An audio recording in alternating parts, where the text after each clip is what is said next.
5e jour de course sur la route du Rhum. Qu'est-ce qui se passe en ultime? Romain Pignard est reparti hier, il est dans du vent fort. À côté de lui, on a toujours Sodebo. Il y a toujours Sodebo qui est à la Corogne, qui lutte aussi avec le mauvais temps pour trouver une fenêtre pour réparer le bateau, parce que faire des réparations sous la pluie, c'est compliqué. C'est pas facile. On voit bien qu'ici, il y a une zone de mauvais temps là, qui est encore très active sur le golfe de Gascogne et un peu au sud. Ouais. Et puis on voit bien la dorsale, enfin l'anticyclone avec la dorsale bien horizontale. Il est bien étalé, coupe il est bien l'Atlantique établi. Lyonnais. Et puis dans le sud, nos deux La bataille continue, leaders qui creusent. Hein. Alors on voit bien là, ils n'ont pas respecté exactement le routage d'hier qu'on a laissé, mais en fait, entre-temps, on voit qu'il y a une zone un peu plus rouge ici qui correspond à un vent un peu plus fort, donc évidemment c'est ce qu'ils vont chercher. D'accord. Alors globalement, à chaque pointage, on voit Massif un peu moins rapide que Hidek, et malgré tout, ils creusent l'écart. Parce qu'ils n'ont pas le même angle en fait. Là, on voit bien sur l'angle des bateaux, Massif est un peu plus pointé vers l'arrivée, alors que Hidek est un peu plus vers le bas. Voilà, exactement. Alors, en fait, pour suivre la cadence, la vitesse, Hidek il est obligé d'être un peu plus serré par rapport au vent. Pour aller plus vite. Mais ce qui gagne en vitesse, il repère en angle, et globalement, on voit bien en fait ce qui intéresse le plus, c'est la vitesse de rapprochement au but. En fait, parce que si tu vas très vite mais pas dans la bonne direction, ça sert pas à grand chose. Et en fait, on voit que à chaque fois, c'est à peu près systématique. On voit Massif, il est à 23 nœuds et quelques, alors que Hidek est à 21 nœuds et quelques. À chaque fois, il a un nœud ou deux en plus de rapprochement au but. C'est ça qui est important. C'est ça qui compte, d'accord. Donc c'est toujours le compromis cap et vitesse, un truc que tous les marins connaissent bien. Après-demain, à la même heure, ils seront en train de faire le tour de Guadeloupe. Enfin, on approche direct de faire le tour de la Guadeloupe. Et puis ce qu'on voit aussi par rapport à la bagarre entre les deux, c'est que là, François est à moins de 1200 000 de l'arrivée, il a 160 000 d'avance maintenant, donc il faudrait que Hidek aille 15% plus vite que Massif pour espérer arriver en même temps. 15% de vitesse, ça commence à être beaucoup.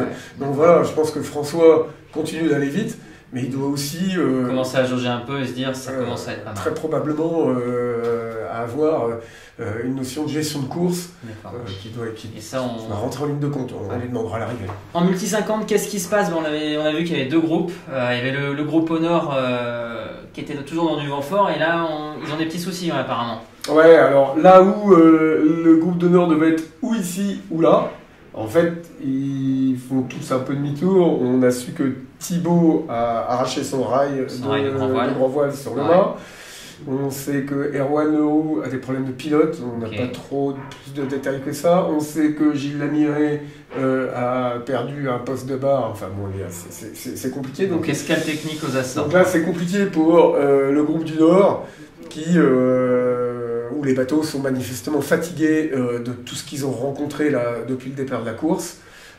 Par contre, au sud, ça commence à sentir bon pour Armel. Ouais, au sud, Armel, il est quasiment sur le routage qu'on a fait il y a maintenant 36 heures, il le respecte bien. Ouais. Et il est en train de sortir de la zone un peu bleue là. Là, il commence à entrer dans les alizés. On voit sa trajectoire va être là, enfin. Ça commence à être vraiment bon pour Armel. En matière de conditions de navigation, ça n'a rien à voir. En IMOCA, qu'est-ce qui se passe? On a un resserrement du paquet, comme on dit. Absolument. Là, on a fait un petit zoom sur le trio. On a Hugo Boss, SMA, PRB qui se tiennent en une vingtaine de milles. C'est assez étonnant parce que Hugo Boss, il a pris au départ il a fait le tour de la paroisse complètement différente.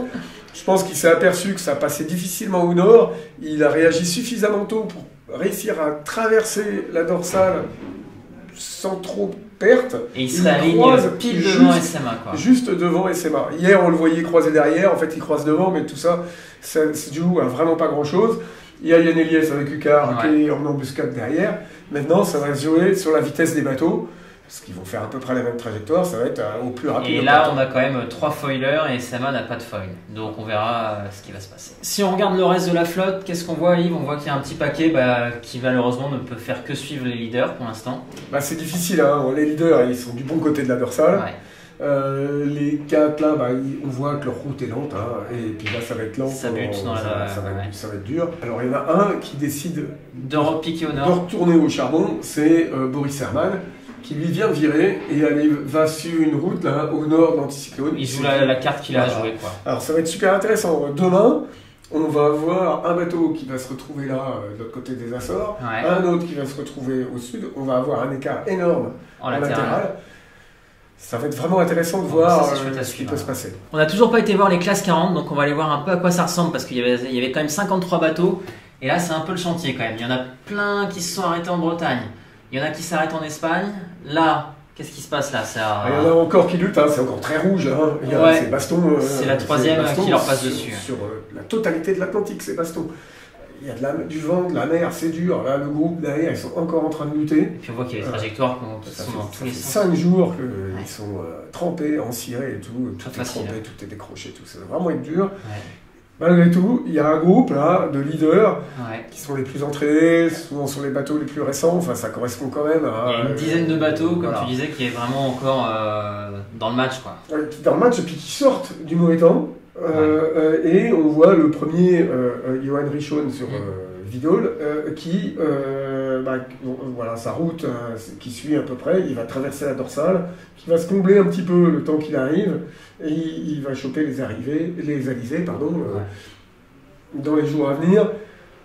Pour les premiers, là, c'est encore 9 jours de course. 9 jours de course. Donc là, tout ce paquet-là, ça va être très intéressant à suivre. Il y a des matchs, quoi. Parce que l'écart de distance qu'il y a entre les 8-10 premiers, on va dire, en fait, il n'est pas réellement significatif parce que les bateaux, ils ne sont pas indemnes, ils sont en bien moins bon état qu'au départ de Saint-Malo il y a 5 jours. Ouais. Donc chacun va devoir composer avec ses petits ennuis. Et là, c'est un moment où ils vont pouvoir un peu bricoler. Là, quand ils vont pouvoir bricoler, et puis ça va être maintenant plutôt une course de vitesse. Avec chacun ses éventuels handicaps pour être le premier en Guadeloupe. Donc il va se passer plein de choses encore. Hein. On est loin d'avoir une course de chevaux de bois, comme on dit. Ouais. On va être dans une course où il va se passer beaucoup de choses, même si les différences de stratégie vont être beaucoup moins nettes sur le plan d'eau en termes de marquage. D'accord. Pour être complet, on va aussi parler des 2 classes Rome. En mono-Rome, qu'est-ce qui se passe? Ce qui se passe, c'est un peu comme en classe 40, mais ils sont moins nombreux. On en a pas mal qui sont arrêtés pour se mettre à l'abri parce que ils étaient derrière forcément. Ils sont vraiment durs. Il y en a quelques-uns qui luttent dans le rouge et vraiment ils luttent et vraiment c'est pas drôle. Mauvaise condition. Et les premiers sortent, voient le bout du tunnel. Là en tête c'est Siné-Gavinier. Il commence à rentrer dans des vents plus calmes. Il va bientôt même rentrer dans des zones de pas assez de vent. Ouais, il est sur un 52 pieds, je crois. C'est comme du coup, il est un peu dans le match avec les classes 40. Il va se retrouver avec eux. Voilà, en fait, il est très proche des premiers classes 40. Hein.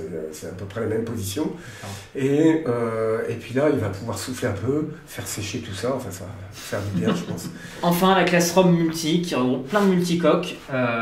Aussi bien le petit bateau jaune de Loïc Perron que d'autres bateaux plus rapides. Qu'est-ce qui se passe pour eux? Là, c'est pareil, c'est un peu comme les classes 40 et les classes Rome mono. On en a pas mal qui se sont arrêtés en Bretagne dès le début parce que vraiment les conditions étaient vraiment dures.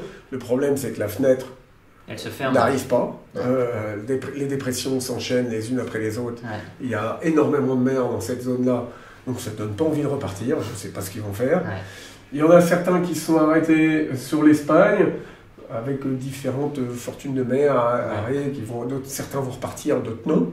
Et puis il y en a qui sont en course, il y en a encore un qui est dans le Gascogne en train de lutter, et d'autres qui passent le long des côtes espagnoles, là, qui ont bien géré le premier coup de vent, qui sont abrités, comme Loïc Perron, Gilles Beckenhout, ils ont vraiment bien géré le premier coup de vent. Ils sont glissés le long des côtes espagnoles. Là, ils courent un peu devant le mauvais temps.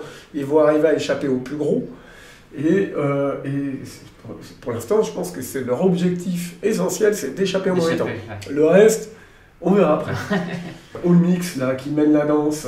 On ne sait pas encore trop s'il va traverser la dorsale ou s'il va... Il a encore cette marge cette possibilité. Jouer au nord.